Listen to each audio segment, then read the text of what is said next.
Hello. ഇൻസ്റ്റൻ്റായിട്ട് നമ്മുടെ face നല്ലതുപോലെ bright ആവാനും നല്ല ഗ്ലോയിൽ നിൽക്കാൻ വേണ്ടിയിട്ട് കുഞ്ഞൊരു ടിപ്പ് ഞാൻ ഷെയർ ചെയ്ത് തരാം കേട്ടോ. മസ്റ്റായിട്ട് നിങ്ങൾ ട്രൈ ചെയ്യണമേ. കോഫി പൗഡർ നമ്മളുടെ കയ്യിൽ എപ്പോഴും കാണുന്നതാണ്. ഒരു സാഷയാണ് ഞാൻ എടുത്തിരിക്കുന്നത്. ഒരു സ്പൂണോളം മതി കേട്ടോ.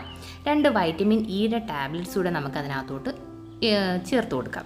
എന്നിട്ട് നമ്മൾ അതിനകത്ത് എക്സ്ട്രാ ചേർക്കുന്നതെന്ന് വെച്ചാൽ 1 സ്പൂണോളം തൈരൂടെ ഒഴിച്ച് കൊടുത്തിട്ട് നല്ലതുപോലെ നമുക്കിതൊന്ന് മിക്സ് ചെയ്തെടുക്കാം. നമ്മുടെ ഫേസ് നല്ലതുപോലെ ഗ്ലോയിലും നല്ല ബ്രൈറ്റ് ആവാനൊക്കെ സഹായിക്കുന്ന ഒരു ഫേസ് പാക്കാണ്. അപ്പം ഇത് ഡെയിലി ചെയ്ത് കൊടുത്താലും നല്ലതാണ്. ആഴ്ചയിൽ 2-3 പ്രാവശ്യം വെച്ച് ട്രൈ ചെയ്താലും നല്ലതാണ്. നമ്മുടെ ഫേസിൽ നല്ലതുപോലെ വാഷ് ചെയ്തതിന് ശേഷം നമ്മുടെ ഫേസിൽ അപ്ലൈ ചെയ്ത് കൊടുക്കുക. എന്നിട്ട് ഒരു 10-15 മിനിറ്റ് കഴിയുമ്പോൾ നമുക്കിത് വാഷ് ചെയ്ത് കളയാം കേട്ടോ. ഇത് നമ്മുടെ ഫേസിലുണ്ടാകുന്ന ടാൻ മാറ്റാനും കുരുക്കളൊക്കെ മാറ്റി എടുക്കാനും ഒക്കെ സഹായിക്കുന്ന നല്ലൊരു ഫേസ് പാക്കാണ്. മസ്റ്റായിട്ട് നിങ്ങൾ ട്രൈ ചെയ്ത് കൊടുക്കണം. എന്നിട്ട് ഫീഡ്ബാക്ക് പറയാനും മറക്കരുത് കേട്ടോ. Okay friends.